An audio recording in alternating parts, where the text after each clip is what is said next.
এক নাবালিকাকে যৌন হেনস্থা করার অভিযোগ উঠল এক কিশোরের বিরুদ্ধে। খেলবার নাম করে বাঁশবাগানেও ঝোপে ডেকে নিয়ে গিয়ে দুই নাবালিকাকে যৌন নিগ্রহের অভিযোগ উঠল এক কিশোরের বিরুদ্ধে। এমনকি নাবালিকাদের প্রাণনাশের হুমকিও দেওয়া হয় বলে অভিযোগ। এই ঘটনায় বারুইপুরে চাঞ্চল্য সৃষ্টি হয়েছে। এক নাবালিকা বাড়ি ফিরে অসুস্থ হয়ে পড়ে কান্নাকাটি শুরু করলে ঘটনা জানাজানি হয়।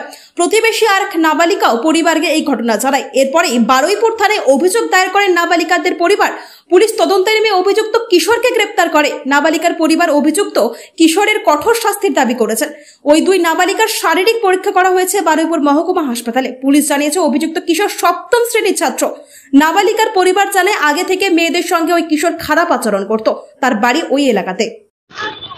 স্যার, ওই বাচ্চা মেয়ে দুটো আমাদের ওখানে খেলতে যায়। আমার একটা জায়ের বাড়ি খেতে যায়। ওই ছেলেটা প্রায় সময় বাজে চোখে দেখে, বাজে এতে দেখে, বুঝতে পারিনি। হ্যাঁ, আমাদের এখানে খেলতে আসে। তো ওই ছেলেটা বাজে মানে এতে তাকিয়ে দেখে, ওদের সাথে এমনি বাচ্চারা খেলাধুলা করে যেমন অমনই খেলা করে। এমন এমন বাজেভাবে ওদেরকে এমন করেছে। হ্যাঁ, এমন বাজেভাবে ওদেরকে করেছে। ওরা মানে কাঁদছে আর খুব ভয় পাচ্ছে, খুব ভয় পেয়ে কথা বলছে। হ্যাঁ, কালকের এই ঘটনাটা কালকেরে জানতে পেরেছি। কাঁদছিল আমার ননদের। ওই যে বাচ্চাটাকে রেপ করেছে, দুটো বাচ্চাকেই করেছে, আগু পিছু করেই করেছে। হ্যাঁ, আপনারা বুঝতে পারলেন আমরা কালকের ঘটনাটা আমরা কালকেরেই বুঝতে পেরেছি। না, ওই বাচ্চাটা মানে আমার ননদের মেয়েটা ও কাঁদছিল।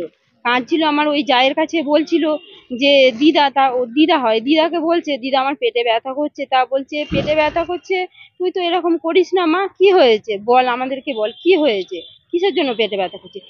তারপরে বলছে যে ওই ছেলেটা এইভাবে কথাবার্তা, এইভাবে মানে আমাদের সাথে বাজে ব্যবহার করে।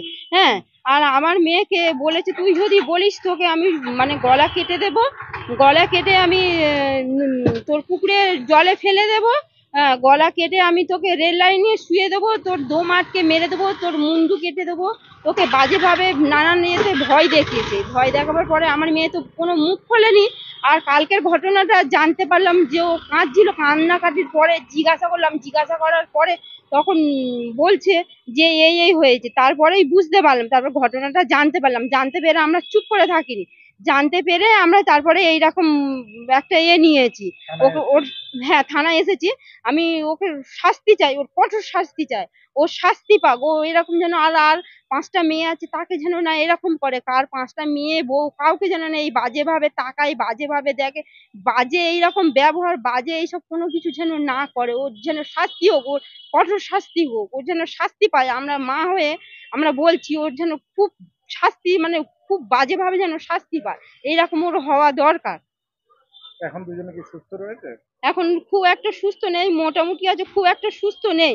ওদের শরীর খারাপ, ওদের জ্বর এসেছে, জ্বর, বমি করছে, গা হাত পা ব্যথা করছে বলছে, আরো নানান শতরা আরো এটা ওটা হচ্ছে বলছে। কিন্তু ডাক্তার না করলে আমরা তো বুঝতে পারবো না ওদের শরীরে কি হচ্ছে। আমাদের শরীরে তো ওটা হয়নি, তাহলে আমরা বুঝতে পারছি না। ওদের হয়েছে, ওরা বলছে, সেই অনুমান করেই বলছি নিশ্চয়ই ওদের কিছু হচ্ছে। ওরা তো মিথ্যা কথা বলে না, আর ওরা তো এরকম কখনোই করে না।